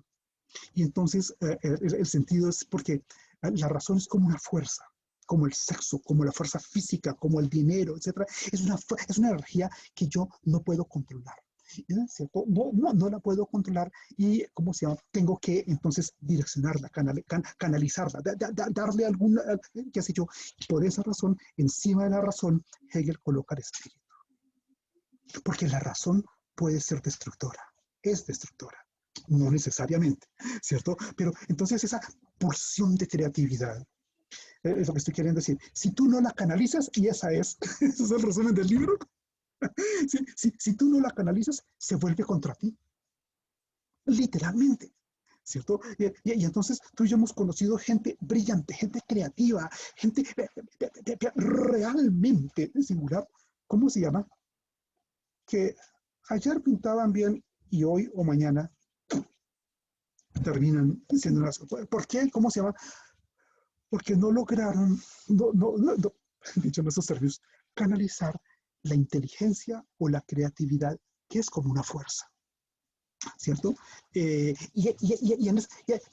yo no lo canalizo conscientemente, no sé si me voy a entender, es cierto, sino vuelvo a lo que decíamos hace un momento, aprovechando el azar. Y ese azar reside para mí, quien quiera que diga yo, en el cuerpo. No lo veo, entonces está afuera. Y es la tectónica de placas, y los terremotos, y los tifones, y es exactamente igual. Y yo, finalmente no soy yo. Soy o una interfase o un ecosistema. Me extendí un poquito, pero uno de los demás, no sé, miénteme, dime, te ruego que me explico. No, muchas gracias, sí. Muy bonita la explicación. Gracias.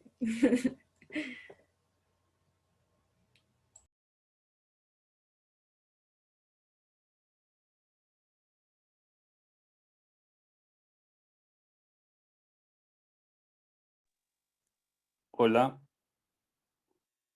buenos días a todos. Yo tengo una pregunta. Listo, la pregunta es que en un trabajo artístico ¿hay complejidad?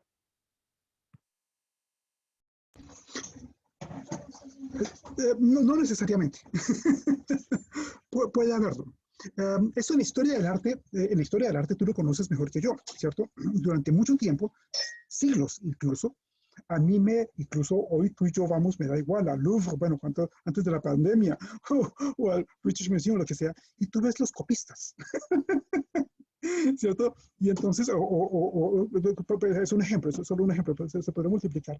Durante mucho tiempo yo no podía ser un artista si no pasaba durante mucho tiempo por una capacidad de observación y de descripción del cuerpo, de la anatomía humana, los músculos, hacía disección de cadáveres y cosas como esas. Estoy usando un ejemplo histórico, ¿cierto? Entonces, en el arte hay complejidad, no necesariamente. Y entonces lo voy a decir en términos provocativos o provocadores, ¿cierto? Damian Hirst y estos otros caballeros, pues los niveles de complejidad, pues yo tengo tiempo. Nos vamos a las 5 de la tarde. Sí, es un decir, es un decir. Espérame. Um, eso nos ayuda, yo entiendo el buen espíritu de la pregunta, pero nos ayuda una vez más a subrayar, en contraste con los morinianos, que no es bueno ni necesario ni deseable que una cosa sea compleja. Es decir, el arte complejo no necesariamente es bueno. No me preguntes qué es eso, ¿cierto? Lo que sí podemos decir, espérate, no te vayas, eso sí, ¿sí? ¿Cómo se llama? Es que a mayor complejidad, mayor vida. Eso sí es fantástico, ¿cierto? Y entonces no estamos reduciendo el término a la expresión antropocéntrica, antropológica, antropomórfica, patriarcal, en fin, le metemos todos los términos que tú y yo conocemos. Sí. Entonces voy a decirlo en otros términos, incluso tratando de empatar con lo que platicábamos hace un momento con Julna, ¿es cierto? Eh, el arte no es la producción de una obra. Sí, sí lo es. Otra vez, la ciencia no es la producción de una obra. Sí, sí lo es. El arte es, además, ¿cierto? Entonces, lo ves como es una pequeña provocación, ¿cierto? En esto exactamente consiste la alquimia, ¿cierto? El arte es una transformación del artista por parte de sí mismo. Y solo quien se transforma a sí mismo logra un proceso de creación. Y eso vale exactamente también para la ciencia, ¿cierto? La alquimia, más allá de, eso es solamente una referencia de pasada, pues un passant, ¿cierto? La alquimia, más allá de la transmutación de los elementos, era un proceso de transformación. Y en últimas, era la transformación de sí mismo por parte de cada quien. Pero transformación significa metamorfosis. Oye, me aprovecho mucho, te agradezco, Felipe, porque me ayudas. Yo lo tenía pensado, ¿cómo se llama? Pero no lo había mencionado. Cuando mencioné la naturaleza del conocimiento, hay un tema que se me olvidaba mencionar que es verdaderamente determinante. Hoy lo voy a anotar en el chat, hoy, al pie de la palabra, ya no cabe hablar ni de progreso, ¿cómo se llama? O avance del conocimiento. Eso finalmente no le importa a nadie. Eso fue cierto, lo voy a decir con mucho respeto, hasta tu papá y el mío, hasta tu mamá y la mía, ¿cierto? Hoy, por el contrario, estamos hablando de revoluciones, de transformaciones, ¿cómo se llama? De metamorfosis del conocimiento. Y era eso a lo que apuntaba, bueno, hay errores de ortografía, ¿cierto? Era eso a lo que apuntaba el problema de la naturaleza del conocimiento. Otra vez, en toda la línea de la palabra, ¿cierto? Hoy, sí, y existe la American Society for the Advancement of Science, y la hace en Colombia y en Argentina, y lo que tú quieras, a mí me da igual, ¿cierto? Juan, voy. ¿Cómo se llama? El tema mucho más agudo hoy con el que nos enfrentamos es el de la metamorfosis del conocimiento, el de la transformación en el sentido kafkiano de la palabra o en el sentido de Prigozhin y Stengers de la palabra. Ahora sí, ¿cómo pensar en términos de Orobiante? Las sanciones. Claro, o el espíritu, claro, claro, justamente porque está muy bien, Juan, te agradezco en el alma. ¿Cómo se llama? Porque no hay centralidad, ¿cierto? Donde hay, y era en ese sentido que decía, el cuerpo es un ecosistema, uno o dos, porque es equivalente, el cuerpo es una interfase, y eso no te lo dice nadie más. ¿Sí? Tú y yo, ¿cierto? Eso es tuyo. Porque Orobionte, simbiogénesis, endosimbiosis, implica adaptaciones dinámicas, y en cualquier caso, ni jerarquías ni centralidades. Por eso es muy difícil. Óyeme, por esa razón, Lynn Margulis tardó más de 20 años y en las más prestigiosas revistas del mundo le rechazaron su paper. ¿Cierto? Bueno, primero porque era mujer, y eso es en serio, ¿cierto? Y segundo, por la idea misma, ¿cierto? Hoy, ortodoxamente, todavía los biólogos hablan de jerarquías del conocimiento, perdón, de jerarquías biológicas, y explican la cosa en esos términos, y clados, y familias, y géneros, uno, dos, células, organismos, y cómo se llama, tejidos, y ese tipo de cosas. Entonces, el carácter verdaderamente es en el sentido de que no hay un centro. El centro depende en cada caso de cada caso, ¿cierto? Y eso no es un decir, eso es al pie de la letra. El centro depende en cada caso de cada caso. Eso es muy hermoso. Entonces, sí, si todavía tú y yo, desde luego, estamos encontrándonos con estos lenguajes del individuo y lo colectivo y tal, evidentemente, porque venimos, pucha, de esa tradición, ¿cierto? Pero sí, sí. Ya, vete a contar eso, lo siguiente es una anécdota. La semana pasada, bueno, antes de la pandemia, estaba en Guatemala con una comunidad, ¿cómo se llaman? Indígena, y entonces aprendí que, ¿cómo se llama? Que los mayas tienen básicamente 4 alfabetos, así como el español es un alfabeto, tiene el más importante de los cuales es el quiché y tal. Entonces estamos platicando. Entonces yo les contaba que yo estoy estudiando, coqueteando, digámoslo como quiera, ¿cierto? Algo de quechua y eso. Y entonces me contaban, aparte estamos hablando de biopoder y de biopolítica y cosas como es interesante. Y me decía, ¿tú sabes en qué consiste en el mundo maya? En el mundo maya, más allá de las lenguas. El poder, Juan tiene poder, Catalina tiene poder, etcétera. El poder consiste en el servicio. Es decir, no un proceso, voy a decir freudianamente, ¿cierto? De contención anal, ¿cierto? Sino de entrega. Fantástico, ¿cierto? De apertura, Freud tiene tanto de ancho como de largo, lo mismo que Foucault. O sea, uno va con Foucault y con Freud, va y viene y finalmente no dice nada, no hace nada. ¿Qué te estaba yo diciendo? Entonces, es esa capacidad de entrega o de liberación, de ausencia de centro. Fantástico. Entonces, me decían, yo tengo poder cuando yo me entrego a los demás sin fronteras, sin límites. Bueno, en fin, es bonito, es otra cosa. No sé, eso era a título anecdótico, no es relevante. No sé, te ruego, Es Juan, decir, sí, o sea, es decir, ahí se podría pensar por extensión de lo obviante hacia lo colectivo, como que precisamente no exista esa tensión o ese planteamiento, sino que por extensión viene a ser también un ecosistema. Absolutamente sí. Absolutamente sí. Y entonces cuando decimos ecosistema es porque hay procesos de interdependencia. Entonces, yo te lo podría ilustrar, tú lo conoces mejor que yo, ¿cierto? Que la mitocondria, ¿cierto? Fue, ¿cómo se llama? Fue un virus que se incorporó en una bacteria, ¿cierto? Y entonces ahí viene la decisión entre células eucariotas y procariotas, de tal manera que a uno le convenía la convivencia con el otro y el otro se beneficiaba de la convivencia con el uno, y entonces uno tiene un carácter parasitario, ¿cierto? Es un aprovechado, pero yo me aprovecho porque mi beneficio es también el beneficio tuyo, y ahí nacen las células con núcleo, ¿cierto? En un proceso literalmente, entonces, la génesis de la simbiogénesis, como de la endosimbiosis, es justamente el estudio de la citología a partir de la escisión entre células eucariotas y procariotas, es decir, de la aparición de células con núcleo, y entonces tú y yo somos células con núcleo. Y ahí entonces ese proceso de ahí en adelante, de ahí en adelante. Entonces, ¿qué es tu vida y la mía? Y entonces lo voy a decir en términos de los que somos paranoicos, mentiras, ¿cierto? Tu vida y la mía es un proceso constante, literalmente, esto que estoy diciendo es literal, en el que todas tus células se están mirando unas a otras.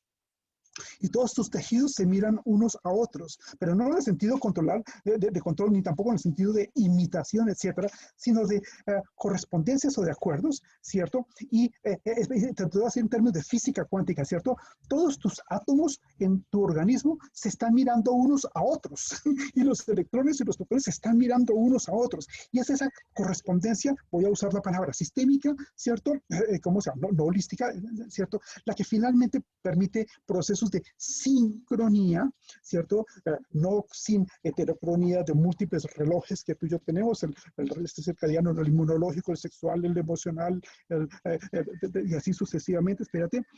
Claro, Gaia es evidentemente el ejemplo por ese. Eso fue lo que condujo a Margulis y a Lovelock a colaborar en un momento determinado, pero Margulis estaba viendo las críticas que le caían a Lovelock, y Margulis le dio miedo, ¿cierto?, del desprestigio, porque además ya venían muchos rechazos a su paper, y entonces él se retiró, ella se retiró, dejó solo a Lovelock, y bueno, esa es la historia, sí, a propósito de cómo se llama, de Gaia y tal. Espérate, ¿qué te estoy diciendo? Sí, entonces, tu vida, la mía, eso no lo sabemos, es un proceso en el que una célula mira a la otra y unos tejidos a otra, y unos, fantástico. Y es esa, literalmente, esa polifonía, subrayo el término, esa polifonía la que hace posible tu vida o la mía. Yo tengo una pregunta. Digamos, entonces, frente a ese tema, la singularidad, ¿cómo viene a jugar? O sea, la singularidad se manifestaría a través, digamos, de esos encuentros únicos entre toda esa polifonía, digamos, como cada ser, como una armonía única. Sí.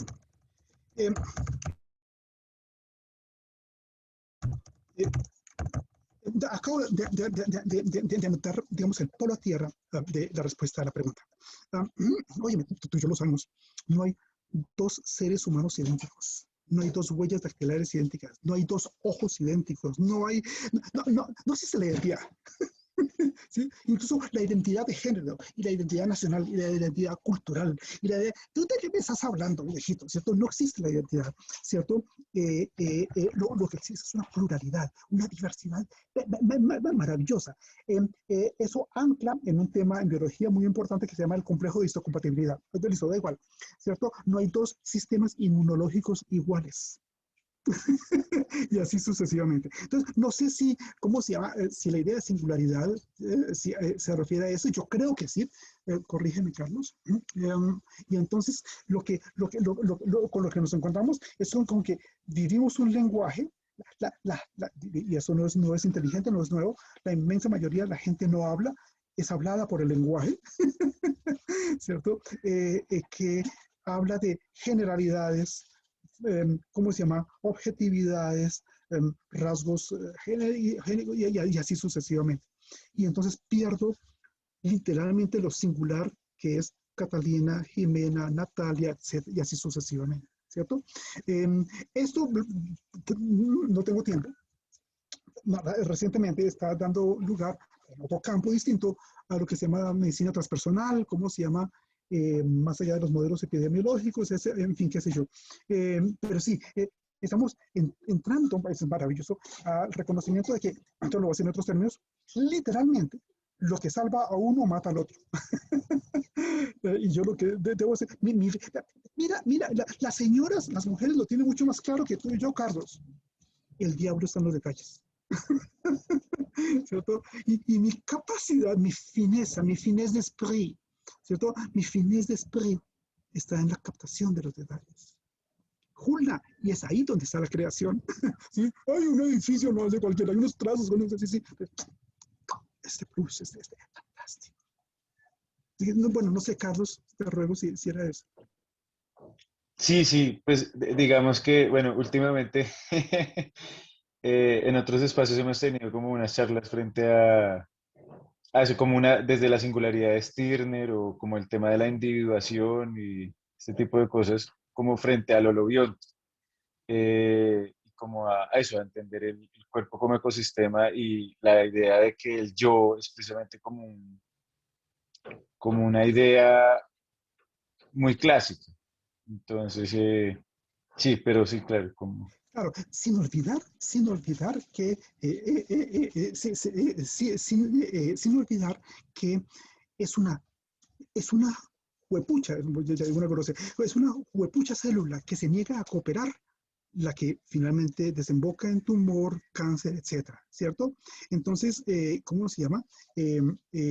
Sí, existe la singularidad, pero es otra vez, es el yin y el yang, si tú lo quieres, ¿cierto? Es una singularidad sistémica, es una singularidad cooperante, es una individualidad que sabe de Kropotkin y ayuda mutua, y, en fin, tú sabes. Y ahí yo quería preguntar como en la segunda inquietud que planteaba, y es precisamente pensando en lo espiritual, digamos, en el espíritu, claro, no desde lo religioso, sino como lo estabas planteando, se podría pensar que además parte del holobionte, o sea, y cuando dices eso, uno no tiene un lenguaje, sino que el lenguaje lo habla, ¿cierto? Habla a través de uno. Es decir, el holobionte también implicaría un campo de lo espiritual, ¿no? Es decir, de la idea, ¿no? También somos ideas, también somos algo más allá de lo netamente material. Absolutamente sí, sin olvidar, sí, inmediatamente, sin olvidar lo que dijimos hace 27 minutos o no sé cuánto, que por primera vez estamos accediendo a la idea de una física de fenómenos inmateriales. Es colosal. Sí. Óyeme, nada, se me acaba el tiempo. Besos y abrazos. Muchísimas Te gracias. agradezco. ¿Cómo se llama? A ti. Nos vemos en 8 días. Nos vemos en 8 días. Oye, nada, no te había visto. ¿Cómo se llama? Y no, ahí quedamos, lo que tú digas.